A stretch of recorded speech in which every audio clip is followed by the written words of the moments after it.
tactics will keep evolving, and so will people. And hence, at every different stage, how are you able to share more and more? I see this as a great opportunity for that. Great. Also, quickly, I think we'd want to know that we understand you are the social and digital lead at Microsoft, but want to really understand what do you really like doing a little more about yourself. Yeah, so I'm part of Microsoft. Been here for about 10 plus years now. Prior to Microsoft, I kind of worked with a healthcare startup, helping them set up their online marketing practice. This was early 2010, and at that time, social was still evolving. Facebook was probably a 3 to 6 year old, and it was basically learning by doing, right? Because a lot of digital you only figure out once you test it. So at Microsoft right now, I manage the entire digital portfolio end to end, right from the owned, operated, paid, um, and a lot of the brand narrative, right? So how do we uh, talk about Microsoft in the context of both what our solutions can do for people, but also at a brand level, how do we drive our mission of empowering every individual and organization on this planet to achieve more? How do we make that relatable to every individual who interacts with us on the digital space and even in the physical space? So a lot of the integrated campaigns is something that I directly oversee with the CMO lead and the CMO of the company and other key stakeholders from the leadership, and look at digital as a center of excellence end to end, which includes campaigns across the funnel, right from driving awareness to driving business. So the entire 360.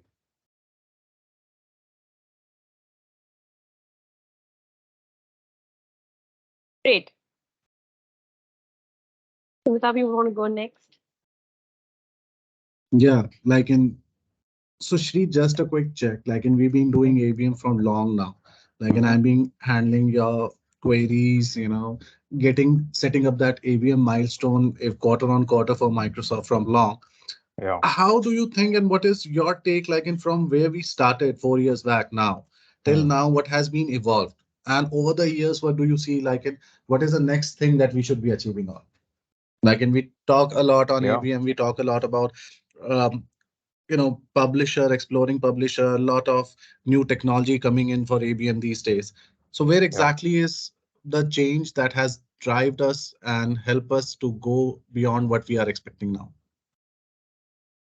Yeah, no, and I'm glad you asked that question on, how the evolution has been, because we haven't really achieved success overnight, right? So it has been something that we've worked on over a period of time. It requires consistent investment of not only time, but learning and investment of money as well. Uh, and hence, I would say, if I were to look back at probably 6 years back, not that ABM was not happening. ABM was happening probably in the physical form, right? So where you would probably do events as a tactic on, to drive that ABM. But especially with a lot of advancements on, digital as a platform and MarTech as a separate area of expertise that people have started building on. I think they just came together so nicely over a period of time, and that kind of accelerated a lot of momentum that we see on ABM, and also going on to kind of bridge the offline and the online side of things in a very seamless manner.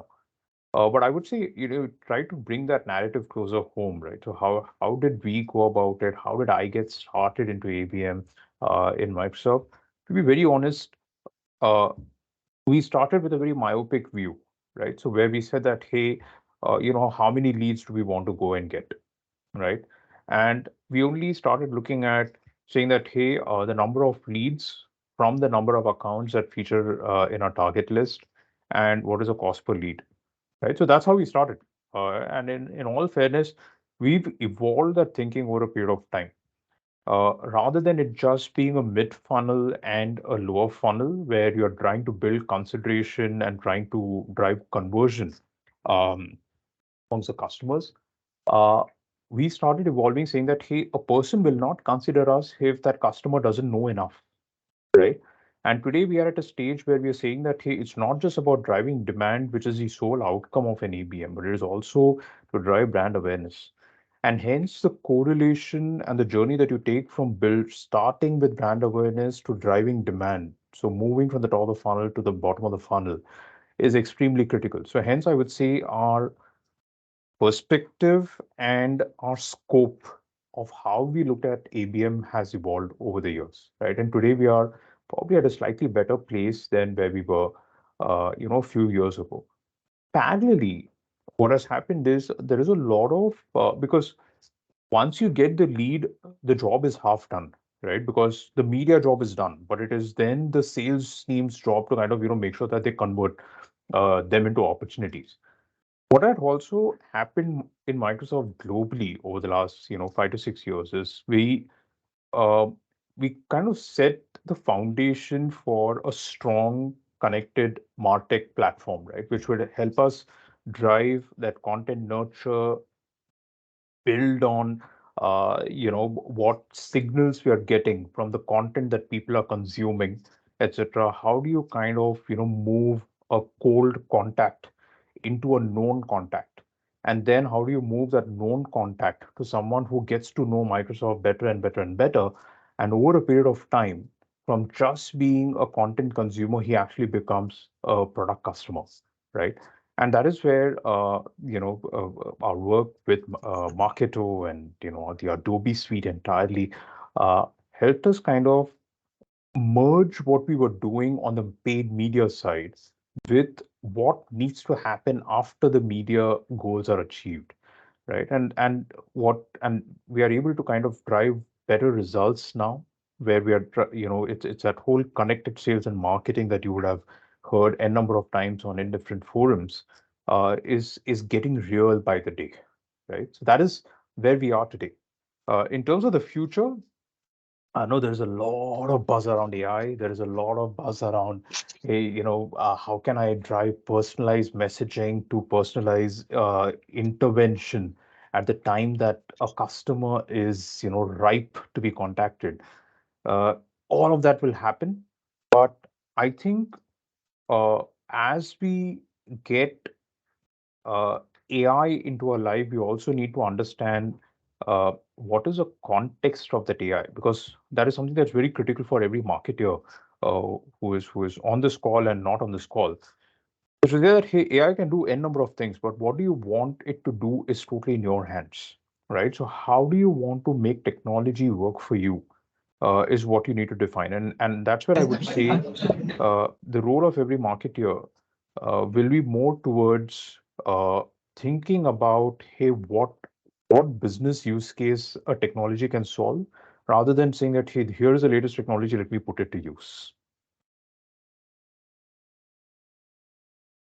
Yeah. So at the same point in time, are we also looking at, getting that chat GPT deal and getting the all new AI integration on each and every technological partner right now that we work with, or maybe for future, there would be a lot many technological partner. Do we Yeah. see So shift in terms of, having that ABM approach low compared to what we are doing right now? in what sense? In terms of investment of budgets, or Investment, in correct.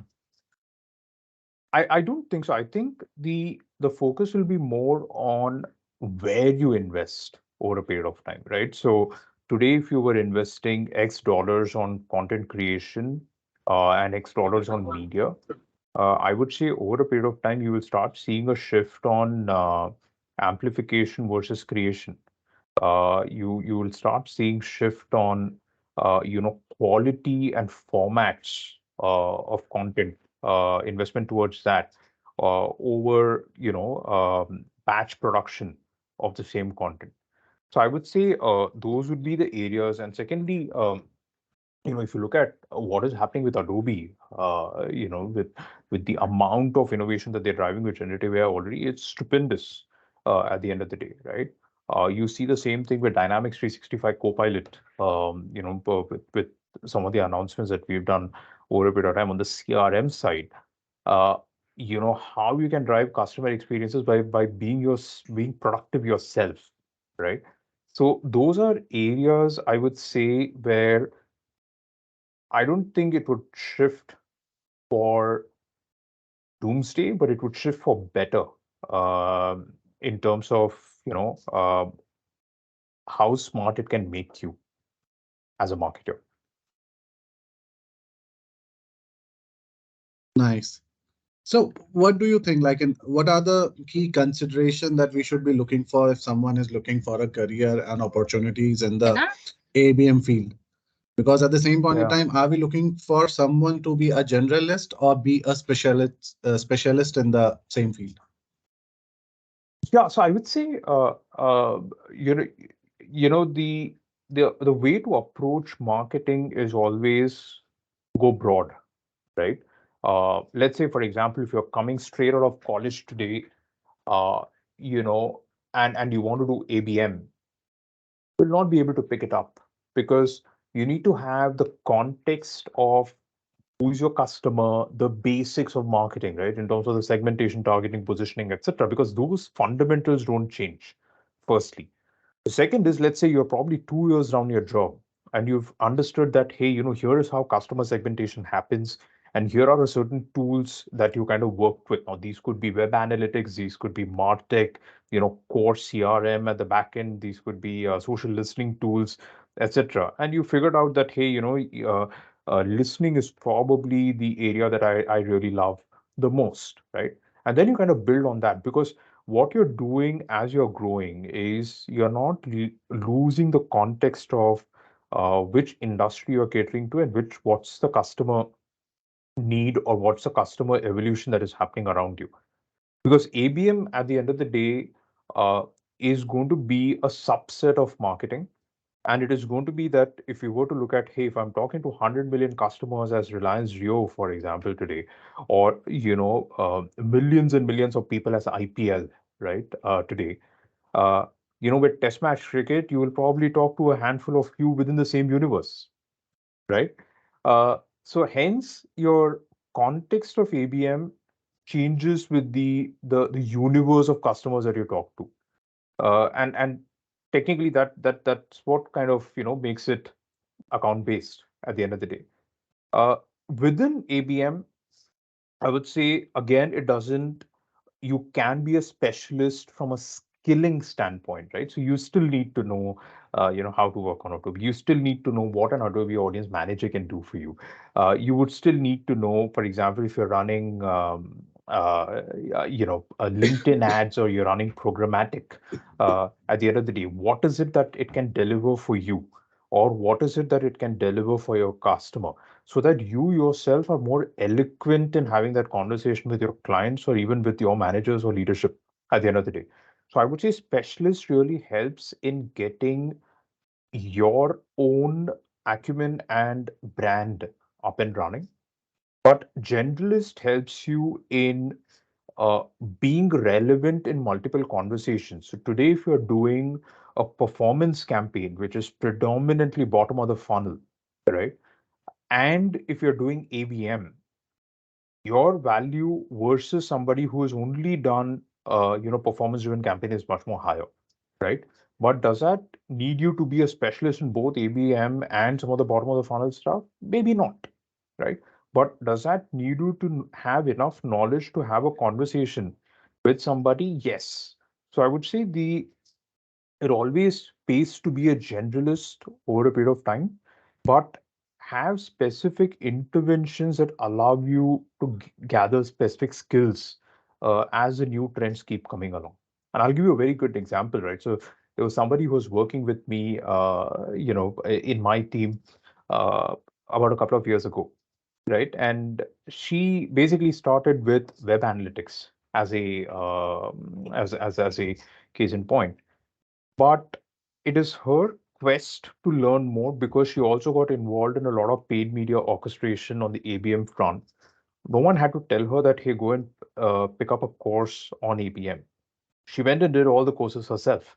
to say that, hey, I want to be better positioned to have a conversation with people in Microsoft and the teams that we work with.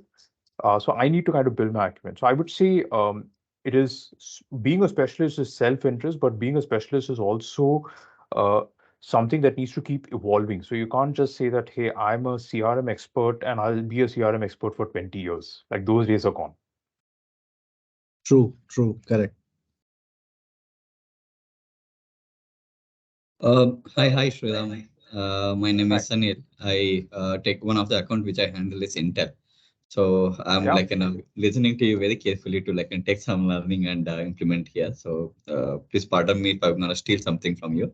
So I just wanted to Absolutely. ask few questions on ABM though. So yeah, like most of the times, ABM ends at delivering the lead. So as you Hmm. said, like in a lower funnel, it is not just about leads. So when it comes to B2B marketing, it goes beyond that.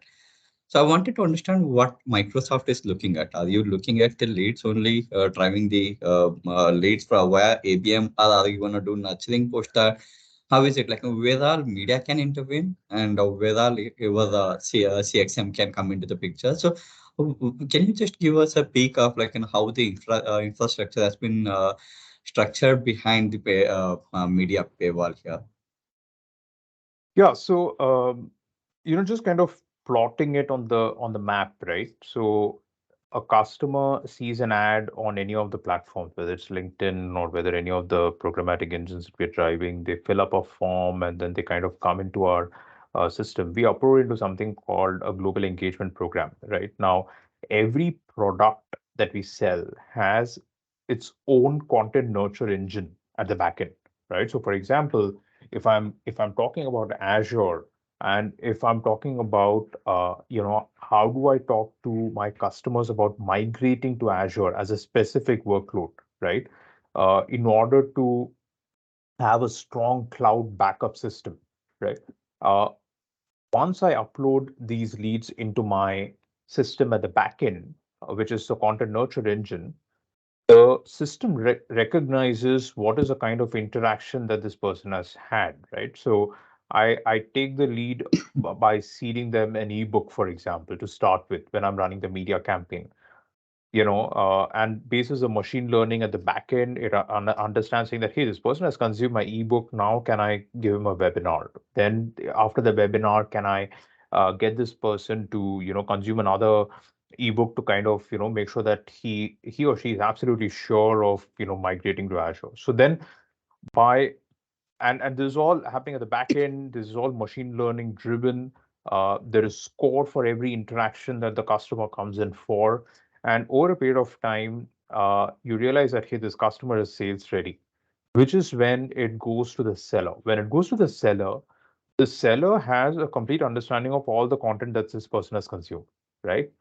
Now, which makes a seller intelligent enough to say that, hey, to have a conversation, it's not saying that, hey, would you like to consume Azure? Or, I have a great offer on Azure, would you want to kind of consider that, right? The conversation doesn't start like that.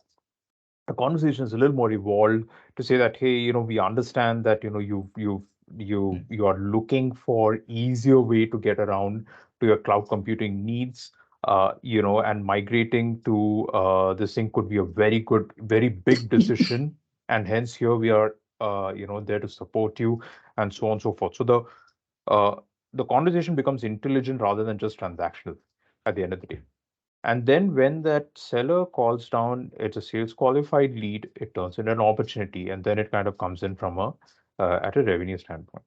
So what you're essentially doing is specifically for enterprise, large enterprise customers, and even mid enterprise, which are probably in that range of about, a 500 to 1,000 or 1,000 to 5,000 odd people organization.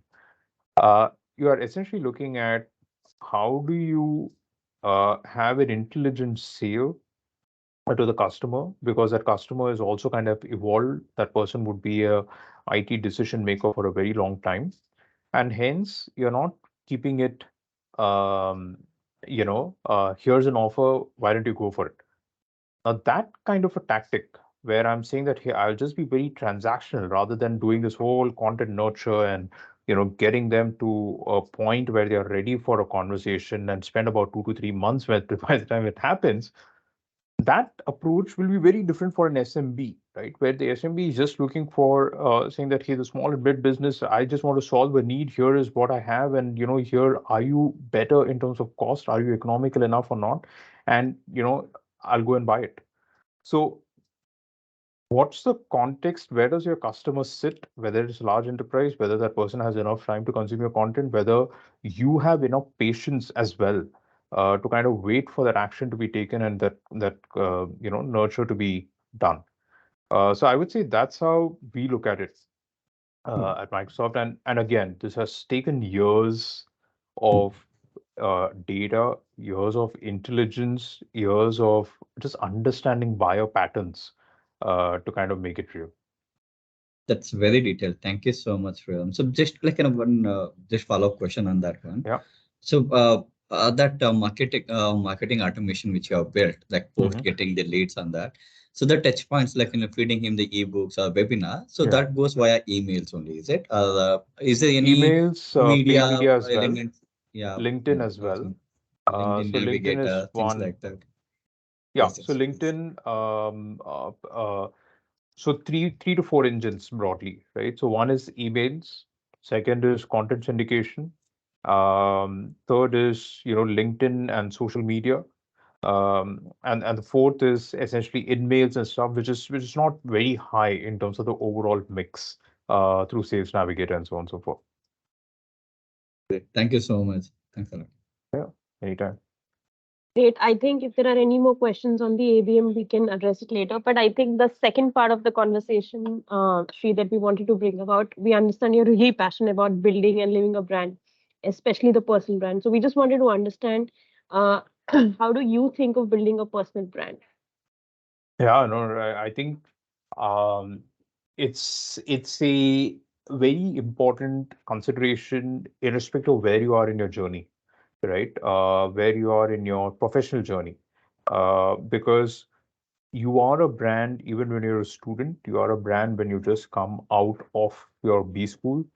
You are a brand when you are probably 5 years experience in an organization. You're a brand when you're 25 years of experience, right?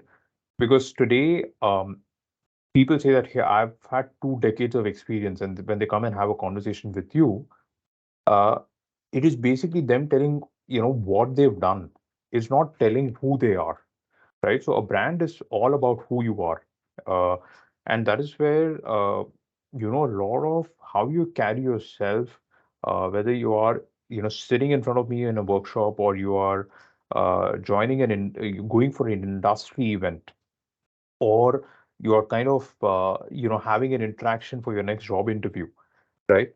Everybody wants to know who you are, and who you are is a summation of all your experiences put together plus a lot more, and that lot more is basically to the point that Sumita was making earlier, right, in terms of generalist versus specialist, right? How are you able to land a conversation with somebody who is probably an ABM expert, and on your who may be sitting on your left, to somebody who is like a general manager in marketing on your right? Like, how are you able to normalize a conversation between the two people, right? I would say that's like the simplest analogy in terms of how you build your brand, by which you are relevant to both sides of people, who are both generalists and specialists. And that is where a lot of reading, a lot of engaging with people, both online and offline, is really critical. And you would see a lot of people doing this on LinkedIn and on Twitter, Instagram, as well on the consumer side of the business. Uh, why do they do that? Right? They do that because, one, yes, it's a very human need to be visible, and it's a human need that, yeah, and it's a human um, uh, quality that we have to say that, hey, we feel good when we are validated, or we are certified, or we are awarded at the end of the day. So social media has just become this gratifying space, but it is a lot more than that, right? So it's about how you position yourself to your friends versus how you position yourself to prospective managers whom you possibly may not be thinking that they are going to be your managers to 2 years, 5 years down the line. So I would say, getting some of the basics right in terms of how you write your headline on LinkedIn, how do you write your bio on Twitter, because those are the things that will be picked up by the search engines within the platforms which crawl in to make sure that they know everything about you in a few words. Um, and then, secondly, how do you really set yourself apart from your peers in the industry, right? So, for example, today, LinkedIn has become this platform where everybody's talking about life skills and business skills and performance and achievements and everything. Are you going to be one of those many, or are you going to be one away from those many, right? Is a decision that you need to make. So, just to add on to that part, are there Mhm. any uh, people that you look up to on LinkedIn that they really have built up themselves really well on LinkedIn or any other platform that you think we should also? We tried actually spotting a lot of your LinkedIn also before coming for this session. So just wanted to understand few ones that you know feel are really done well. You're scaring me by telling me that, hey, you've gone through my LinkedIn profile. I haven't done a good We've job, done to be that. very honest. I haven't done a good job of my profile yet. I don't get enough time there, but no excuses. No, but coming back to your question on who are some of the people who've done really good this thing. So I think Richard Branson, from a leadership standpoint, he's got great content that kind of does the rounds. And the content is very, it talks to him as an individual, right? So which is fantastic. From Microsoft, you should definitely check out my colleague Sandeep Alur. He does this, and the thing I like about him is he's so consistent. He's so consistent in terms of posting, in terms of content creation. He does this thing called Tech Gyan in 5 every Friday, where he talks to technology experts on the leading trends. So few weeks ago he did a session on Chat GPT. He's landing an episode tomorrow on Azure Fabric, which we announced at Microsoft Build last week. So I think the folks that I really admire a lot on LinkedIn are just they broadly fall into two categories, right? People who are extremely disciplined and consistent, and second, people who personalize the content so that they are not one amongst the many, right? And people who are uh, who have a story to tell. And I know, there is a contradiction there saying that, hey, LinkedIn is not Facebook, and why do people need to tell stories? But it's very important to understand that. There are great professional stories. If you don't tell a good story for a very boring brand, uh, then you are just doing an easy job. You're not doing the tough job. That's how I would look at it. Yeah. Sorry, that just became a long-winded this thing for just two names, right? Yeah. No, no, fair, makes sense. Sri, I had a thought like, and what's the connection between ABM and personal branding if we have to look in today's organization? Yeah. Um, I think, and this is something that we don't talk enough about, I feel, right? We always keep, what marketing can do and what sales should do as two different streams all the time.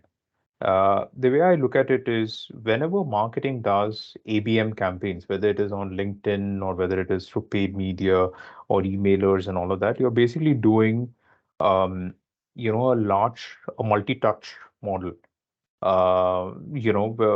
through a centralized database engine or through a centralized media engine.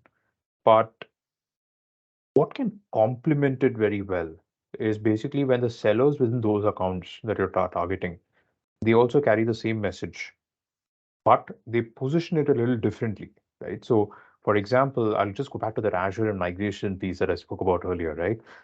Uh, the ad or LinkedIn banner which is driving a form fill on the platform will still say that, hey, 53% of IT decision makers are looking at Azure for their cloud computing needs, right? I'm just using that as an a bit example.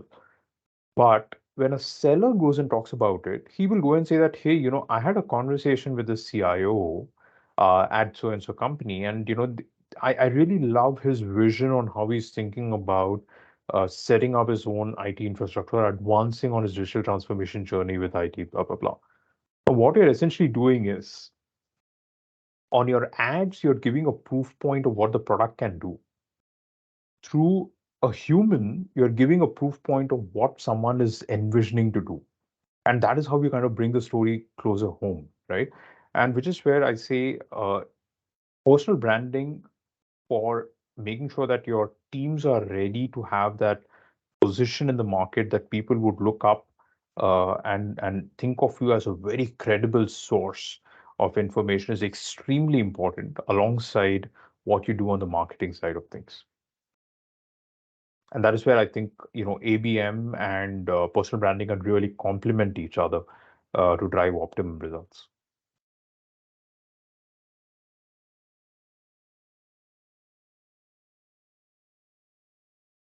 Yeah. Any? Yeah, Adi. Hi, Shriram. Aditya. Hey, There little was a echo there. yeah.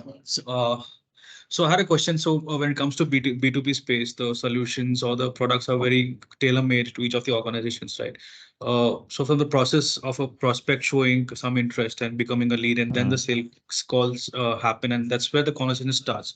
So is there any way we can have the conversation before the long process, right? I mean, for example, I can think of the LinkedIn conversational cards that are there, Yeah. understanding the requirements. So, are there any ways or methods that you start a conversation before a process becomes a lead? Um, I just want to make sure that I'm able to grasp your question well. So what you're saying is media or no media, is there a way for us to warm the conversation even before we get transactional, saying that, hey, here's an offer, get a lead? Is Yeah. that where you're coming Yes. from? Yeah. So I think the way to really think about marketing, and which is where I was, alluding to one of the points earlier on not looking at offline marketing and online marketing in isolation, right? Because, for example, let's go back to that funnel, right? So you look at offline and online, and you try to place that against the top of the funnel, middle of the funnel, and lower funnel. Now, let's say your top of the funnel is not happening through online, which is the usual use case, right? You say that, hey, I see an ad on LinkedIn or I see an ad on Facebook, and I go and click on that web page and learn more. Let's say it doesn't happen that way. Let's flip this. You say that, hey, somebody got invited to an event. They sat through an hour-long session, which is a keynote and a handful of exciting demos. They got excited about it. What do I do next? I basically send them an email saying that, hey, great to have, it was good to see you at the event. Now, let's say this person knows somebody in Microsoft, right? And then, he probably had a conversation with somebody. So he says that, hey, it was great to see you there. Can we catch up with you in your office or, for a cup of tea where we can talk a little more about XYZ? So that's a way to kind of just warm up the conversation where you started the conversation on ground, but you're kind of nurturing that on digital thereafter, right? And then you're again taking him back to an in-person meeting and so on and so forth. So that the way to really look at execution is to say that, hey, I'm not going to build silos between what I do on marketing and what sales is doing, but I'm going to complement each other at every single point of time. And there is no specific journey, right? Like, for example, if a customer comes and meets you today and says that, hey, I want to go in for this deal, you wouldn't put that customer into your purchase journey saying that, hey, yes, he's bought something from me, but I will go and pitch that same thing 2 days down the line through an LinkedIn ad. So summarizing that, right? So in terms of make sure that you don't have silos between the two. Uh, a cold lead can become warm at any interaction, right? And it's difficult to gauge at what point that has become because we are living in a world of multi-touch marketing at the end of the day. Um, in terms of some of the tactics and format of ads that we've seen good success with is having people do demos or having people have fireside. And then I'll take an example of we landed this large content program last year called Future Ready, Microsoft Future Ready, and you would have seen a lot of these ads through different forums and whatnot. So we started with a flagship event where we had Jay Shetty and N. Chandrasekhar, the chairman of Tata Sons, Rajiv Chandrasekhar, Amitabh Kant, and all these bigwigs across different sectors and across different themes that we were kind of talking about. Then after that event got over, 3 months down the line, we went and did a very specific intervention for every industry, right? So we went to BFSI, we went to manufacturing, we went to ITES, IT and IT-enabled services, we went to startups and digital natives, and we created like this content capsule for each industry. Now, when we did this content capsule, we basically had recorded a lot of fireside chats and panels with real people. And when we kind of went and amplified that on ground, we saw a very healthy reception for two reasons, right? So one, these were like people who are doing that, day in, day out in terms of transforming their organization.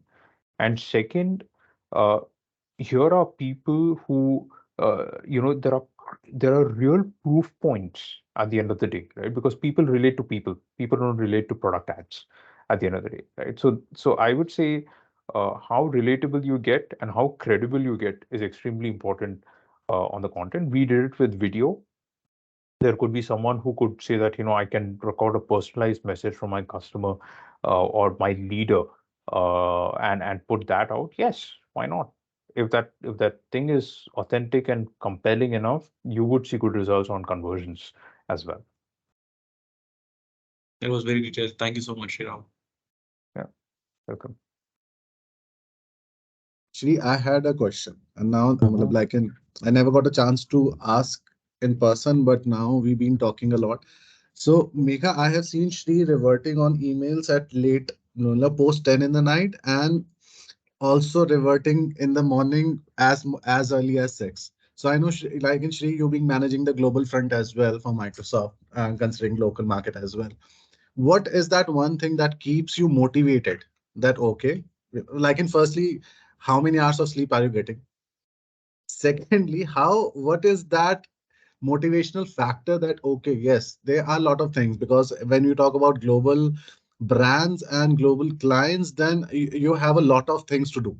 Like in local Yeah, India market, we may be starting to do something which global might have already done. yeah.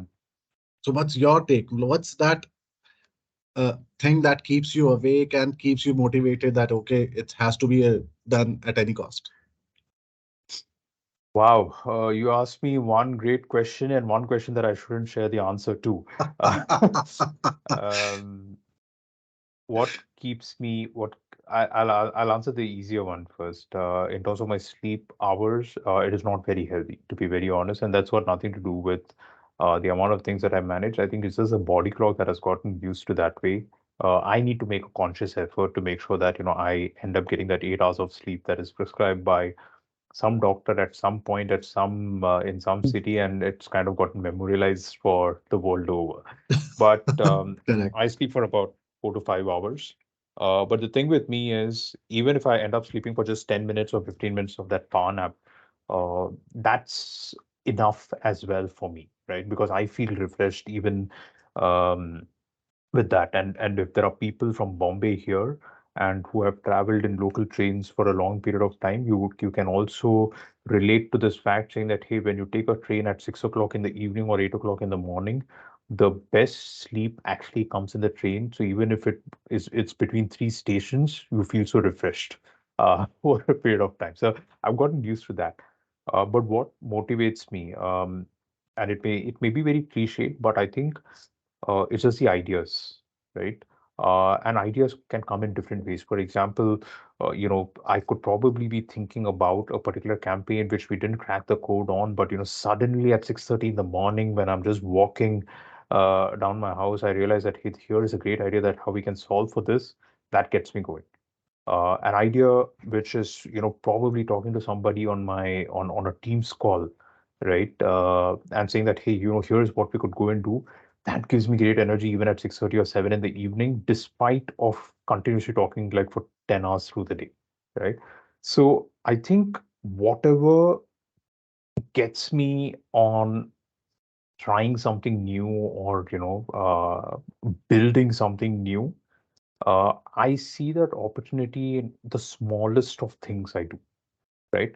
And I'll give you an example. We were just discussing a few plans over a period of time, and then Samitabh and I, we got chatting on, WhatsApp for Business, right? And we said that, hey, maybe let's just explore what we can do with them and whatnot.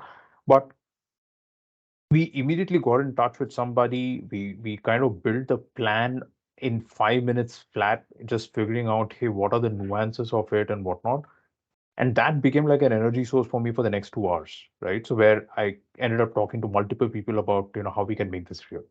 So I would say, uh, and this is probably, a good tip for everybody, right? So identify what gets you driving at the end of the day, whether it is a run, whether it is just watching things on the screen, uh, any screen, big screen, small screen, whatever, whether it is a sport, you need to have that drive or something that drives you at the end of the day.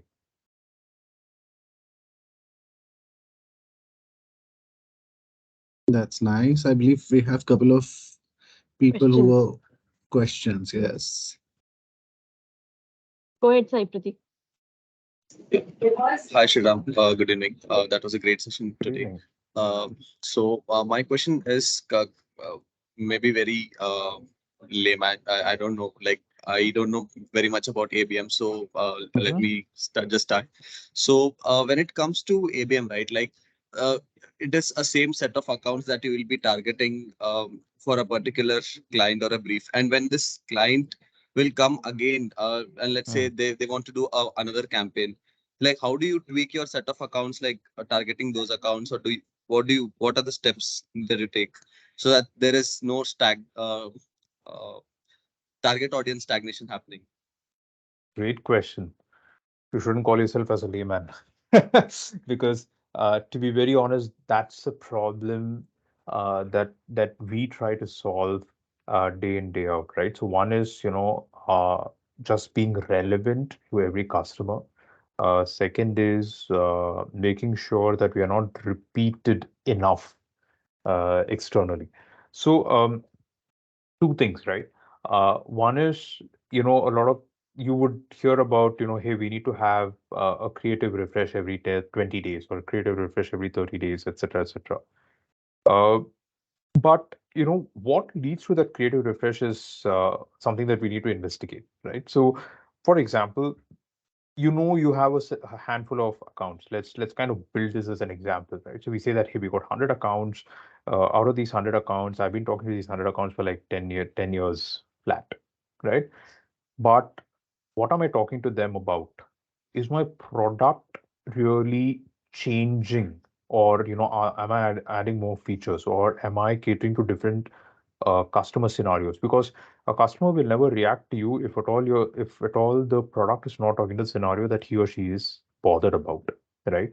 So when I go to a CHRO in an organization, I would end up talking about, hey, how can I improve the employee experience for your organization with the same product, right? Which is Microsoft Teams or Microsoft Viva or Microsoft 365. And how can that employee engagement lead to better output for your organization, right? So that would be my messaging. 3 months down the line, let's say that the CHRO hasn't purchased my product even now. I will then go and talk about how can it build employee morale, right? 6 months down the line, let's say that the CHRO is still not biting the bullet, right? I can talk about, how can you maximize productivity and profitability for your organization by giving some AI powered tools to them. So essentially, I'm talking about the same product. I'm probably talking about the same features or maybe a set of new features, but I'm essentially making sure that I'm giving HR, the CHRO, three different scenarios to bite the bullet at the end of the day, right? So that's one way of doing it, where you identify the persona and you nail down that persona with, five different scenarios, and space it out in a frequency to say that, hey, maybe this person will bite the bullet in 20 days, or maybe 2 months, or maybe 2 years, so on and so forth. So that's one. The second thing is the product itself, right? So for example, uh, when Microsoft Teams came about 5 years ago when we launched it, um, The use case was very simple, right? You can collaborate from one place. You can make calls, you can save files, you can co-author on files, and so on and so forth. What are we talking today? Today we are talking about how can you make your meetings more productive, right? So even if you're not present in the meeting, you can consume this recording, and you can not only consume the recording, you don't need to spend the entire hour to listen to me, but you can just read if the transcriptions are good. If you can just read out whatever I'm saying. So essentially, that entire 1 hour conversation is translated and converted into a 5 minute speed read for you, right? So that is what we're talking about right now. We're talking about translation, right? How can organizations, or people from two different countries with different languages can collaborate very seamlessly, right? We're talking about analytics on figuring out, hey, how can you make informed decisions on what you need to spend the most time on, and whom do you need to collaborate the most with in the organization with the help of AI. So I would say the use cases and the products need to evolve over a period of time. And that is how you make sure that you keep the same person hooked, saying that, hey, this is what this brand can do and this is what this product can do. But over a period of time, this product can do so much more, right? How do you get to that stage is what we need to look at. Thank you so much, Shriram. Thanks. That Yeah, helps. absolutely. Lara, you would want to go next? Sure, Mega, thanks. So Shriram, I just want to know that, if you want to Mhm. target only specific to 10 to 15 accounts, so Hmm. what should be the approach? The reason behind I'm asking is like the example which you have given for the Hmm. cricket. So it's a whole Hmm. universe, and we have different Yeah, formats like T20, IPL, one day test matches and all. yeah. So my focus is to target only 15 accounts. So what should be the approach, and in terms of, what are the platforms which we can focus apart from LinkedIn or direct display or content syndication? What are the Hmm. other things or novelty which we can do, or which we Go should be doing? offline. Yes. Go Yeah. offline, build connects, make it personal, focus on experiences with these 15 accounts, right? For two Mm-hmm. reasons. One, if you take 15 accounts and put it on digital, you will not get enough audience that you want to go target. Your ROI is going to be completely skewed at the end of the day, Mm-hmm. right? That's on Correct. one side. The positive side of that is because these are 15 accounts, you will have budgets enough to do like a gathering, like a chai pe charcha, for example, in the office, or take them to a focus group discussion, and so on and so forth. But what you do after that is also critical, right? So you get the details of these accounts, and probably you have a MarTech platform, which basically, once you fill in the email addresses and the names of the people, etc., you constantly do a $0 marketing on that by giving them regular tips every week on what they should do till the time they become your customers at the end of the day, right?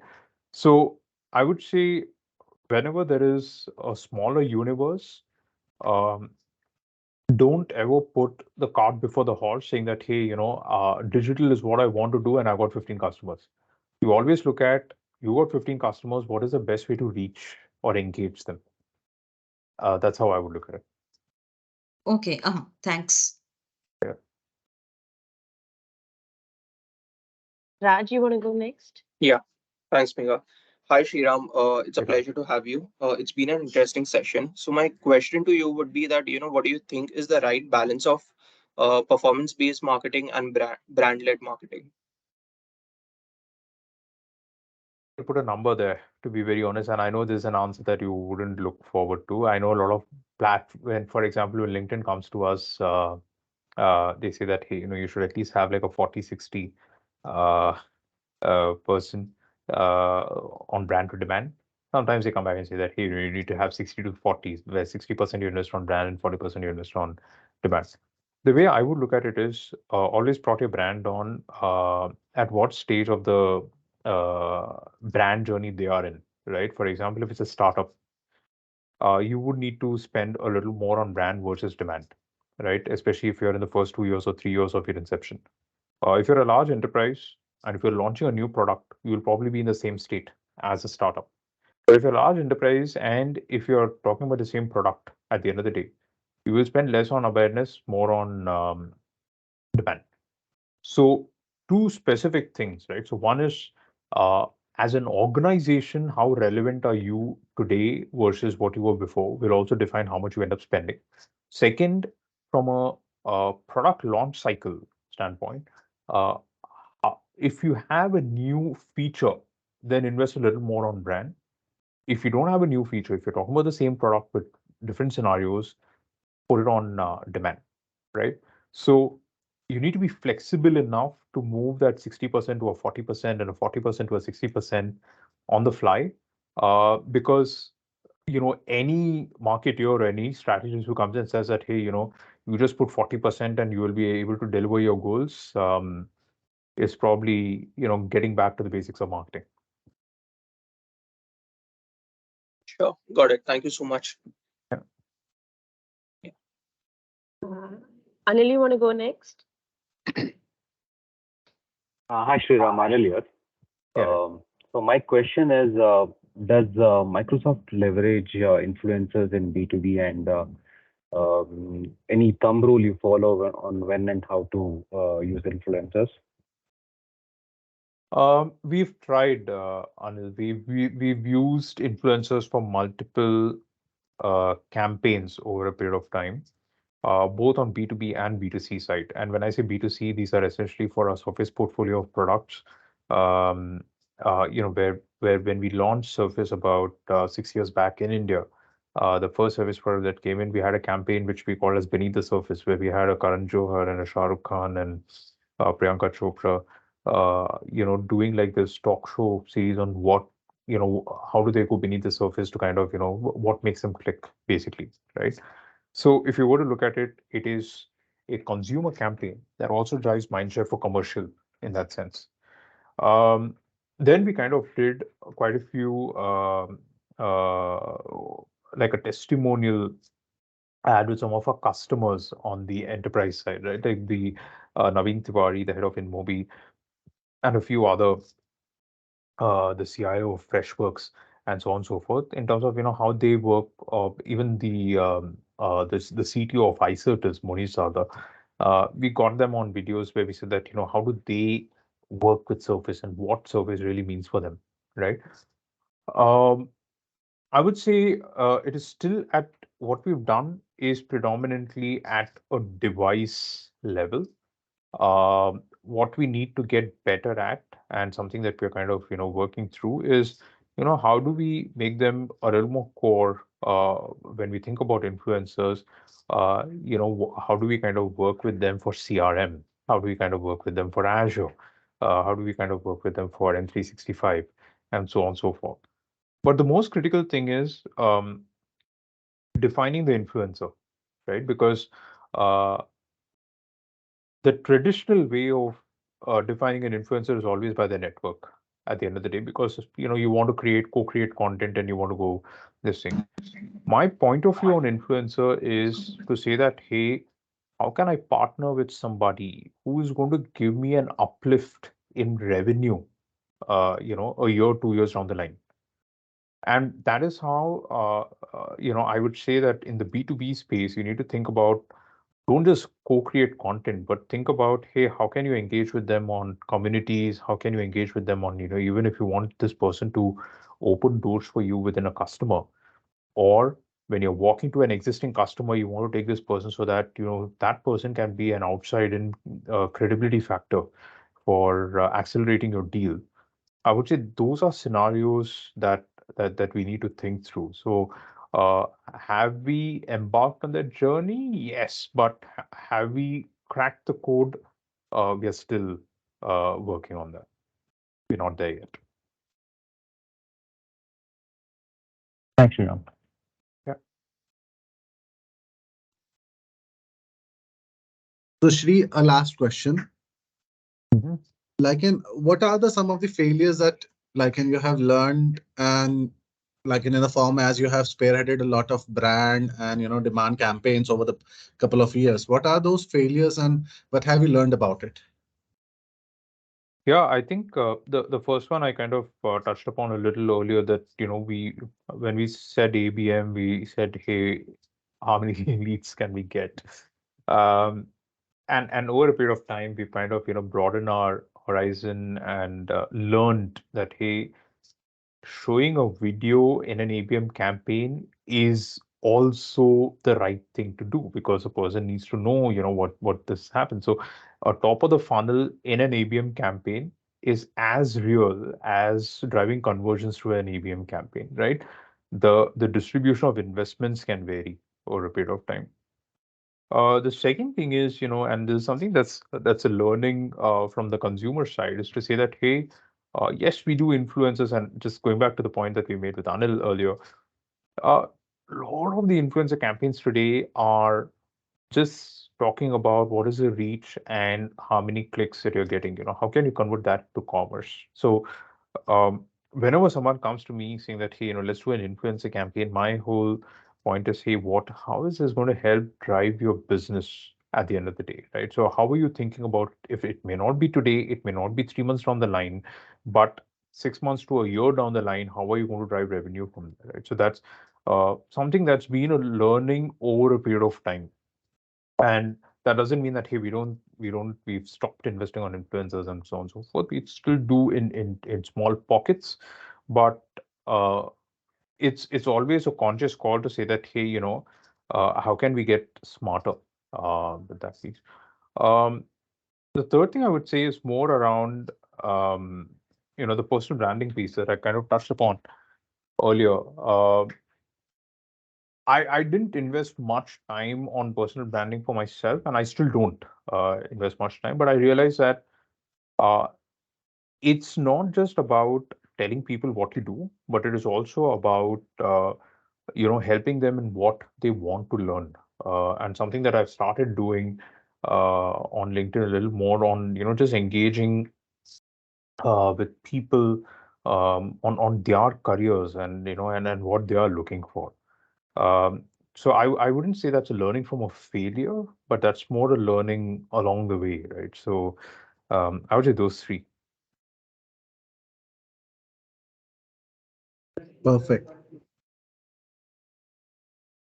Yeah, Great. I think we are done up with time also. But we had a couple of more questions. We'll mail to you, Shri, if required.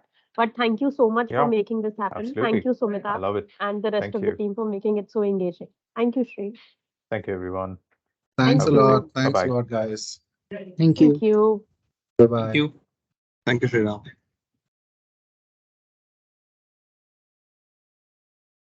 Sumita, yaar.